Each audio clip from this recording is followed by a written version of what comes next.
서울의 가을바람이 차갑게 불어오는 그날, 나는 병원 복도에서 그녀를 처음 만났다. 미안해, 언니. 내가 잘못했어. 그녀의 목소리가 떨리며 울려 퍼졌다. 눈물로 범벅된 얼굴, 그리고 손에 쥔 상처난 팔. 그 순간, 내 가슴이 철렁 내려앉았다. 그녀는 재벌가 막내딸, 금수저로 태어나 모든 것을 가졌다고 소문난 한지은이었다. 하지만 그날, 그녀는 상속을 포기당한 채, 가족에게 버림받은 채로 서 있었다. 왜냐하면 그녀가 사랑한 사람은 남자가 아니었으니까. 나는 김수연, 평범한 간호사였다. 서울의 대형 병원에서 일하며 매일 환자들의 아픔을 달래는 삶을 살았다. 한국 사회에서 여자끼리의 사랑은 여전히 금기시되었다. 특히 지은처럼 부유한 가문에서 태어난 여자에게는 그녀의 아버지, 한그룹 회장은 전통적인 가부장제의 상징이었다. 여자는 결혼해서 가정을 지켜야 해. 내가 그런 비정상적인 사랑을 한다면 상속은 없을 거야. 그 말이 그녀의 가슴을 찔렀다. 우리는 우연히 만났다. 지은이 자해를 시도해 응급실로 실려왔을 때 내가 그녀의 상처를 치료했다. 왜 이렇게까지? 내가 속삭이듯 물었다. 그녀는 고개를 저으며 대답했다. 사랑 때문에. 하지만 가족은 이해 못해. 그날부터 우리의 인연이 시작되었다. 나는 그녀의 상처를 치유하려 애썼고 그녀는 내게 자신의 이야기를 털어놓았다. 지은의 어린 시절은 화려했다. 강남의 대저택에서 자라 명문 사립학교를 다니며 피아노와 발레를 배웠다. 하지만 그녀의 마음속에는 늘 공허가 있었다. 금수저라서 행복할 줄 알았어. 그런데 아니야? 아버지는 나를 후계자로 보지 않았어. 오빠들만이 상속을 받을 자격이 있대. 그녀의 말에 나는 공감했다. 나 역시 시골에서 올라온 가난한 집안 출신으로 서울 생활의 고단함을 알았다. 우리는 병원 근처 카페에서 자주 만났다. 한강을 보며 커피를 마시며 그녀는 한국의 전통 축제인 추석에 대해 이야기했다. 추석 때 가족이 모여 송편을 빚는데 나는 항상 외톨이였어. 이제는 더 이상 갈 곳이 없어. 나는 그녀의 손을 잡았다. 그 손은 차갑지만 따뜻한 온기가 느껴졌다. 우리의 대화는 점점 깊어졌고 나는 그녀에게 끌리는 자신을 느꼈다. 하지만 충돌이 시작되었다. 지은의 어머니가 병원을 찾아왔다.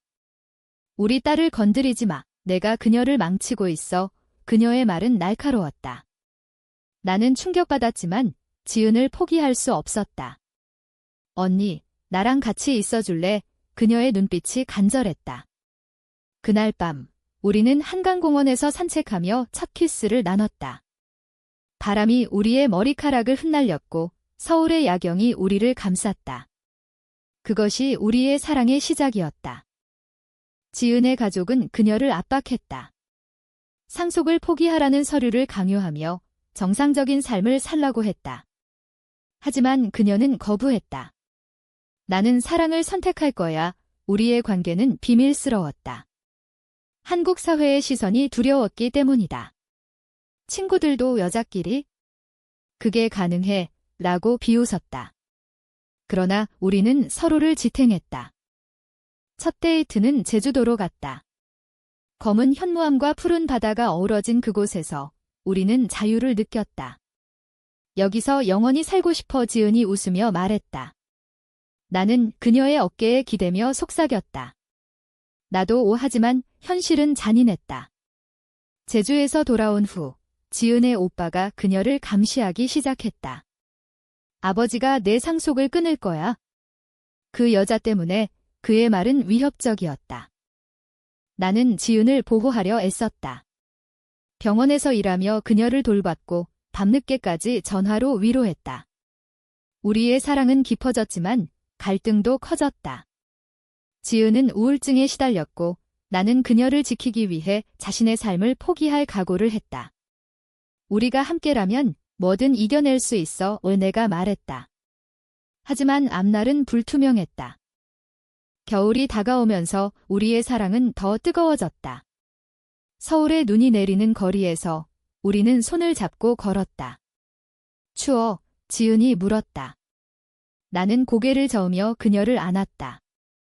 하지만 그 안에는 불안이 스며들었다. 지은의 가족이 그녀를 해외로 보내려 한다는 소문이 돌았다. 결혼을 강요할 거야? 남자와 그녀의 목소리가 떨렸다. 나는 분노했다. 한국의 보수적인 사회에서 여자끼리의 사랑은 여전히 그림자 속에 숨겨져 있었다. 지은의 가문은 명예를 최우선으로 여겼다. 금수저로서의 책임이 있어? 내가 그런 사랑을 하면 가문의 명예가 실추돼 아버지의 말이 그녀를 괴롭혔다. 우리는 비밀리에 만나며 사랑을 키웠다. 홍대 거리에서 버스킹을 보며 우리도 이렇게 자유로워질 수 있을까? 라고 속삭였다. 충돌의 시작은 지은의 생일 파티였다. 그녀의 친구들이 모인 자리에서 누군가 우리의 관계를 폭로했다. 지은이가 여자를 좋아한다고 속삭임이 퍼졌다. 지은은 창피함에 고개를 숙였고 나는 그녀를 끌어안았다. 괜찮아. 내가 있어. 하지만 그날 그녀의 가장 친한 친구 혜진이 배신했다. 미안해, 지은아. 내 아버지가 시켰어. 상속을 위해 혜진의 말은 칼날 같았다. 반복되는 배신에 지은은 무너졌다. 왜 나만 이렇게 고통받아야 해? 그녀가 울며 말했다. 나는 그녀를 위로하며 우리의 미래를 꿈꿨다. 서울을 떠나자. 시골로 가서 조용히 살자. 하지만 현실은 녹록지 않았다. 지은의 가족이 그녀의 통장을 동결시켰다. 금수저의 삶에서 벗어난 그녀는 이제 빈손이었다. 우리는 함께 일자리를 찾았다. 나는 병원을 그만두고 카페에서 아르바이트를 시작했다. 지은도 함께했다. 이게 진짜 삶이야. 그녀가 웃었다. 하지만 가족의 압박은 계속되었다. 오빠가 찾아와 돌아와. 그 여자를 버려 라고 협박했다. 지은은 거부했지만 마음의 상처는 깊었다. 봄이 오면서 우리의 사랑은 꽃 피었다. 벚꽃이 만발한 여의도에서 우리는 피크닉을 했다. 사랑해, 수연아. 지은의 고백에 나는 눈물을 흘렸다. 하지만 고난은 끝나지 않았다. 지은의 어머니가 병에 걸렸다는 소식이 들렸다. 엄마가 너를 보고 싶대. 하지만 그 여자와 함께라면 안 돼. 오빠의 말이었다. 지은은 갈등했다. 가족과 사랑 사이에서. 엄마를 버릴 수 없어. 그녀가 말했다. 나는 이해했다. 한국의 가족 문화는 강력했다. 효도가 최우선이었다. 가봐. 하지만 돌아와. 내가 말했다. 지은은 집으로 갔고 나는 기다렸다. 하지만 그 기다림은 길어졌다. 며칠 후 지은이 돌아왔다. 엄마가 이해해 주셨어. 하지만 아버지는 여전해. 그녀의 말에 희망이 생겼다. 우리는 다시 함께했다.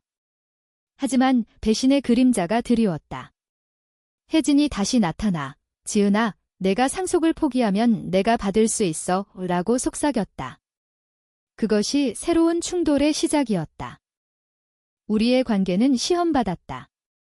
지은은 스트레스로 쓰러졌고 나는 그녀를 간호했다. 포기하지 마. 내가 말했다. 그녀는 미소 지었다. 너 때문에 버틸게. 우리의 사랑은 깊어졌지만 사회의 시선은 여전했다. 지하철에서 손을 잡으면 사람들이 쳐다봤다. 한국에서 이런 사랑이 가능할까? 우리는 자문했다. 여름의 무더위가 서울을 덮쳤을 때 우리의 사랑은 고조되었다. 지은의 가족이 그녀를 완전히 끊으려 했기 때문이다. 상속 서류에 서명해. 그렇지 않으면 법적으로 고소할 거야. 아버지의 편지가 도착했다. 지은은 절망했다. 금수저였던 내가 이제 아무것도 아니야. 이 그녀의 말에 나는 안타까웠다. 우리는 도피를 계획했다. 부산으로 가서 새로운 삶을 시작하기로. 바다를 보며 살짝. 지은이 말했다. 하지만 출발 직전 배신이 일어났다. 혜진이 가족에게 우리의 계획을 알렸다. 미안해, 지은아. 나도 살기 힘들어 그녀의 변명은 역겨웠다. 경찰이 우리를 쫓아왔다. 아니, 가족의 사설 탐정이. 우리는 서울역에서 도망쳤고 지하철을 타고 달아났다. 수연아, 미안해. 나 때문에 지은이 울었다. 나는 그녀를 안으며 말했다. 함께라면 괜찮아. 그날 밤 우리는 작은 모텔에서 피신했다. 한국의 밤거리가 우리를 숨겨주었다. 다음 날 우리는 제주로 향했다. 비행기에서 지은은 창밖을 보며 말했다. 여기서 자유로워질 수 있을까? 제주에 도착한 우리는 작은 펜션에서 살았다. 지은은 그림을 그리기 시작했다.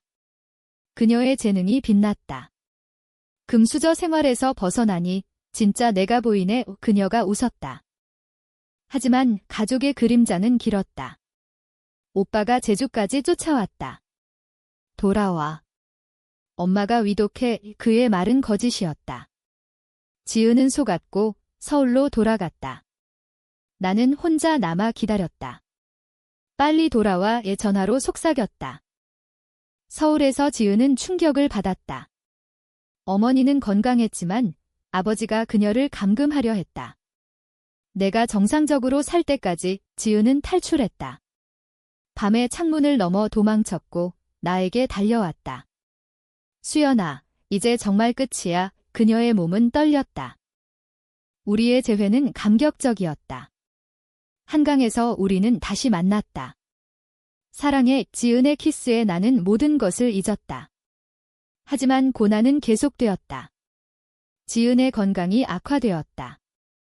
스트레스로 인한 불면증과 우울. 나는 그녀를 돌보며 한국 의료 시스템의 한계를 느꼈다. 가을이 다시 왔을 때 우리는 결심했다. 공개적으로 우리의 사랑을 밝히자. 소셜미디어에 글을 올렸다. 우리는 사랑한다. 여자끼리지만 진심이다. 반응은 엇갈렸다. 지지하는 사람들도 있었지만 비난이 쏟아졌다. 비정상. 가족의 수치. 지은의 가족은 소송을 걸었다. 상속 포기 서류를 무효화하라. 법정에서 지은은 증언했다. 나는 사랑을 선택했어요. 금수저가 아니어도 돼요. 판사의 눈빛이 부드러웠다. 한국 사회가 조금씩 변하고 있었다. 법정 싸움은 길고 고통스러웠다. 지은의 아버지는 모든 수단을 동원했다. 그녀는 정신적으로 불안정하다. 변호사의 말에 지은은 울었다. 나는 증인으로 나서 그녀는 강해요. 사랑 때문에 버티는 거예요. 라고 말했다. 법원은 지은의 선택을 인정했다. 상속은 포기되었으나 개인의 자유는 존중한다. 승소 후 우리는 자유를 얻었다. 하지만 상처는 남았다. 지은의 어머니가 몰래 찾아왔다. 미안해, 딸아. 엄마가 잘못했어. 눈물의 화해였다. 한국의 가족 문화에서 어머니의 용서는 컸다. 지은은 용서했다. 엄마, 사랑해요. 우리는 서울에서 작은 아파트를 구했다. 지은은 아티스트로 데뷔했다.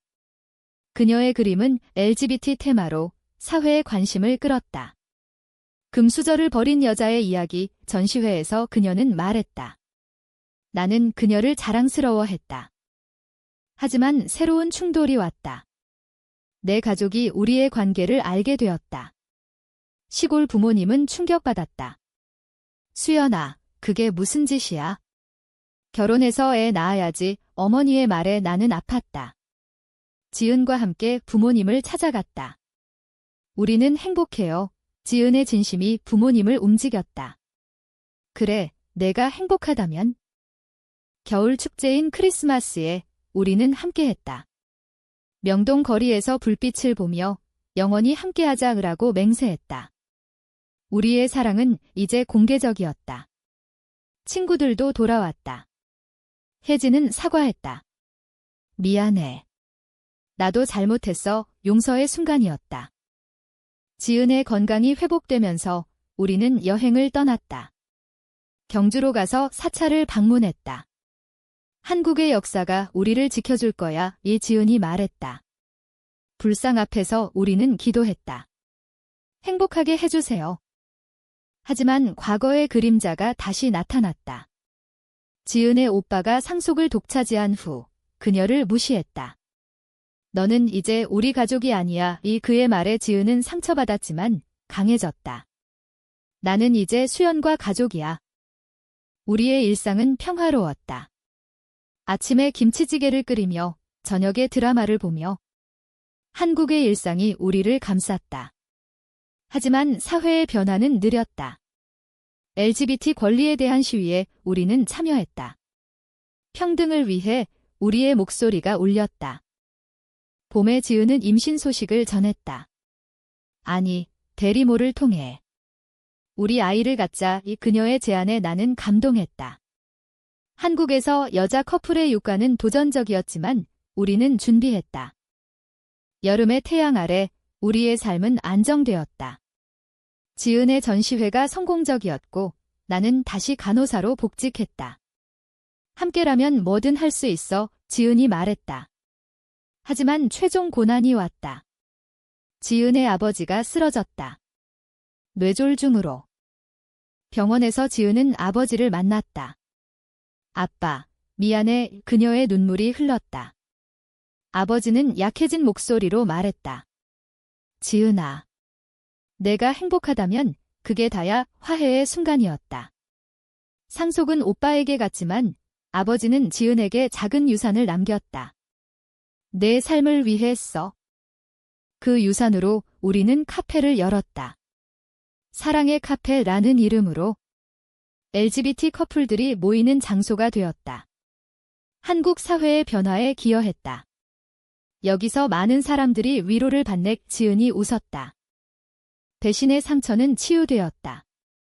혜진은 진심으로 사과하며 우리의 친구가 되었다. 나도 이제 이해해. 그녀의 말에 우리는 안도했다. 가을에 우리의 아이가 태어났다. 대리모를 통해 얻은 딸, 하늘이. 우리 가족이야. 지은이 아이를 안으며 말했다. 한국의 법은 여전히 미비했지만 우리는 부모가 되었다. 아이를 키우며 우리는 행복을 느꼈다. 겨울에 우리는 결혼식을 올렸다.